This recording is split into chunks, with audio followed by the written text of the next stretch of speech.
আবারও সাফল্য পিয়ারবাড়ি থানার। বৃহস্পতিবার মধ্যরাতে রাজনগর পিয়ারবাড়ি থানার পুলিশ অভিযান চালিয়ে উদ্ধার করে নেশা জাতীয় দ্রব্য, পাশাপাশি নেশা কারবারের সাথে জড়িত এক যুবককে গ্রেফতার করে পুলিশ। গোপন সংবাদের ভিত্তিতে রাজনগর আরডি ব্লকের রাজনগর পিয়ারবাড়ি থানাদের উত্তর শ্রীরামপুর নোয়াবাদ এলাকার রামেশ্বর দেবনাথ নামে এক যুবকের বাড়িতে অভিযান চালায় পুলিশ সহ টিএসআর বাহিনীর কর্মীরা। রাজনগর পিয়ারবাড়ি থানার আধিকারিক রতন রবি দাসের নেতৃত্বে চলে এই অভিযান।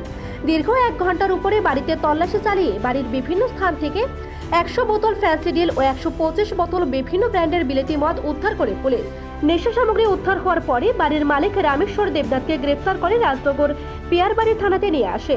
এরপর পুলিশ এনডিপিএস অ্যাক্টে মামলা নিয়ে শুক্রবার দুপুরে বিলোনিয়া আদালতে সোপর্দ করে রামেশ্বর দেবনাথকে।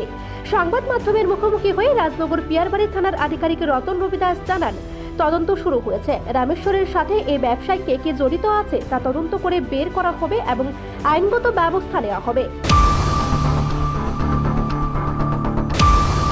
আজ পিয়ারবাড়ি থানা উত্তর শ্রীরামপুর নোয়াবাদ গ্রামে রামেশ্বর দেবনাথের বাড়িতে আমরা রেড করি। ওনার বাড়ি থেকে 100 বোতল ফ্যান্সি ডিল,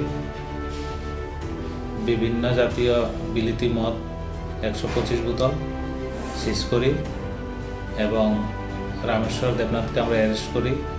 এই বিরুদ্ধে আমরা একটি মামলা নিয়েছি, মামলা তদন্ত করছি এবং ওনার সাথে এই ব্যবসায় আর কে কে জড়িত আছে আমরা এগুলো তদন্তের মাধ্যমে বের করব এবং ওনাদের বিরুদ্ধে আইনগত ব্যবস্থা নেব। বিলোনিয়া প্রতিনিধি রিপোর্ট, এশিয়ান টাইমস।